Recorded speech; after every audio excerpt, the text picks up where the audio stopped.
Alrighty, you guys should be able to see my screen now. So today what we're going to go through is what we call banking the calories, okay? It's actually got nothing to do with any sort of bank, but it's a metaphor.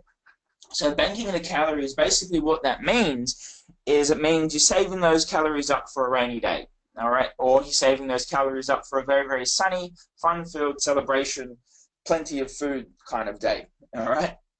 But basically what this means is we take a little bit from either a couple of days or a week, and then we're able to use it in one go. Kind of like savings, kind of like banking your money.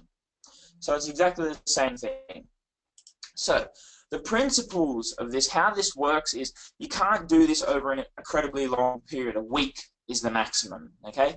You can't take 200 calories every day for a month and then go and eat 9,000 calories on one day, okay? It doesn't work like that. You want to keep this to a week, no longer, no shorter, or shorter is okay actually, but no longer than a week.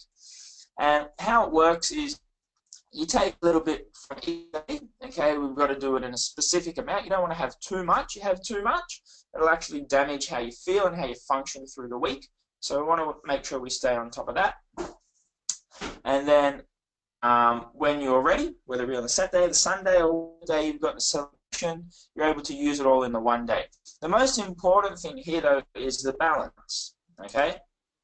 So you can't just go and take 100 calories 5 days a week and then have 1,000 calories on the weekend, right? Because, 500 does not equal 1,000, right? So we've got to make sure that it's balanced. So how this works is usually it works best to use the calories on a weekend, but it really depends on what you've got on.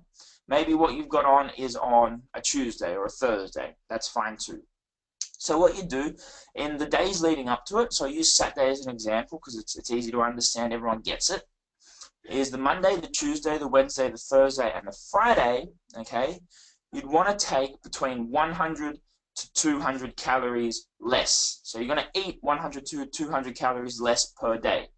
For example, let's say your goal is 1,500 calories a day.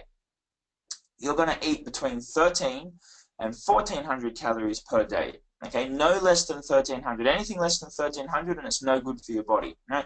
You get too tired, you won't have enough energy, you won't be getting enough nutrients for your body, and you won't feel good at all. So, no less than 200 per day. 100 to 200 in a deficit, in a minus per day is fine and works really, really well. And you want to do that for, again, no more than a week. So between 5 to 6 days or 3 to 6 days, however many days you've got leading up to it. And then on the last day, you're going to accumulate an amount of calories. You want to total them up. So let's say you've taken 200 each day for Monday, Tuesday, Wednesday, Thursday, Friday. That's 1,000 calories. Okay. So if your goal is normally 1,500 on the Saturday, you can now eat 2,500. But let's say you don't want to eat them all on the Saturday. You can eat 2,000 on the Saturday and 2,000 on the Sunday, and that's totally fine. Because if you add it up over the 7-day period, you're still back to a zero. You're still back to a minus calorie deficit. All right? You're still back hitting your 1,500 on average each day, which is exactly what you want. So that's essentially how it works. Okay, so you want to make sure leading up to it, you no less than 200, but anywhere from 100 to 200 calories less per day, and then you save them up for that week period, 5-day, 3-day period, and you're able to eat what you saved up on that day or spread it out over the next couple of days.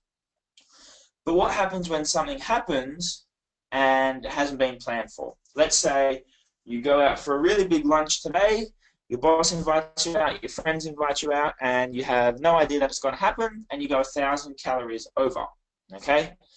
Again, it must be in balance. The balance applies. You do the same thing, but just in the reverse. So let's say you're 1,000 calories over today, all right? Then over the Tuesday, the Wednesday, the Thursday, the Friday, the Saturday, what you do is you eat 200 calories less, okay?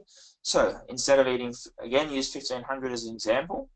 Instead of eating 1,500 tomorrow, you'd have 1,300. Instead of eating 1,500 Tuesday, 1,300 Wednesday, 1,300 Thursday, 1,300 Friday, and Saturday.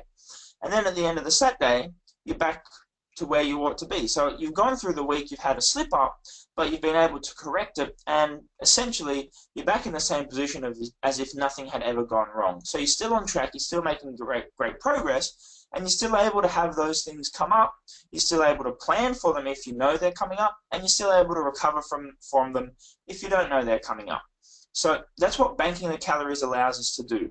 Okay, it allows us to stay in balance by being able to recover from mistakes. It allows us to stay in balance by being able to plan for huge days out that we will all have at some stage. Okay, and that's totally okay. Now, ideally, if you can, you'd still want to stick to your macronutrients. Okay, it does get a bit tricky and it does get a little bit difficult to calculate. If you can't do it, it's okay. You must stick to the calories though.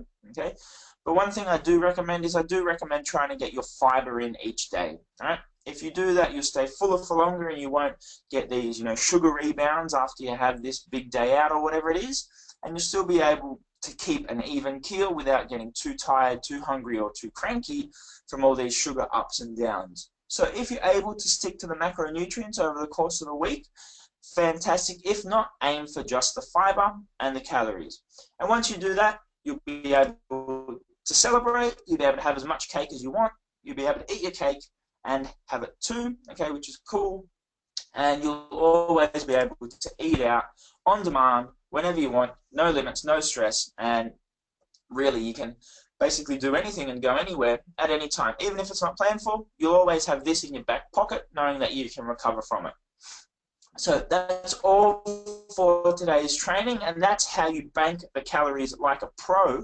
Remember, if you've got questions, post up in the Facebook group, and I'll make sure that I get back to you so we can absolutely nail this, because this will really safeguard your future. Okay? Because after this program is finished, there will definitely be times where you're going to go out. Okay, and we want to make sure that not only are you allowed to enjoy them, but you're allowed to enjoy them guilt-free, but you also get results from them. Even if we haven't planned for it, we know we're able to recover from it. So put this into practice now. Let me know how you go with it, and I'll get back to you very, very soon, and we'll be able to work through this together. I'll see you guys very, very soon.